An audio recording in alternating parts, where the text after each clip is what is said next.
રાજકોટના ધોરાજીમાં કોંગ્રેસે યોજ્યા ધરણા। માવઠાથી થયેલા પાક નુકસાનીને લઈને કોંગ્રેસે ધરણા કર્યા।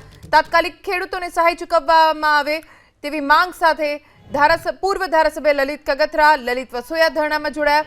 લલિત વસોયાએ કહ્યું કે સરકાર ખેડૂતોનું દેવું માફ કરે, પાક ફસલ વીમા તાત્કાલિક શરૂ કરવામાં આવે, તાત્કાલિક મગફળીની ટેકાના ભાવે ખરીદી થાય, 300 મણ મગફળીની ખરીદી કરવામાં આવે તેવી માંગ લલિત વસોયાએ કરી।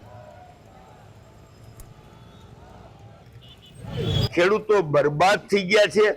જે સરકાર ખેડૂતોના મતથી 30 વર્ષ ગુજરાતમાં શાસન કરે છે, એ સરકાર આજે બેરી બાડી બોબડી લૂલી લંગડી થઈ ગઈ હોય, સાંભળવા તૈયાર ન હોય એવું ભારતીય જનતા પાર્ટીને અભિમાન ફાટી ગયું છે રાજા રાવણની જેમ, એટલે ખેડૂતો સામે જોતી નથી। આખા દેશની અંદર પાક વીમા યોજના ચાલુ છે। ગુજરાત એકની જ અંદર પાક વીમા યોજના બંધ છે। એ પાક વીમા યોજના ફરીથી ચાલુ કરવામાં આવે। કોઈ પણ જાતના સર્વેના નાટક કર્યા વગર તાત્કાલિક ધોરણે ખેડૂતોને સહાય ચૂકવવામાં આવે। ટેકાના ભાવે મગફળી ખરીદવાની સરકાર જાહેરાત કરે છે, પરંતુ આજની 7 તારીખ સુધીમાં એ નિર્ણય કરી શકી નથી।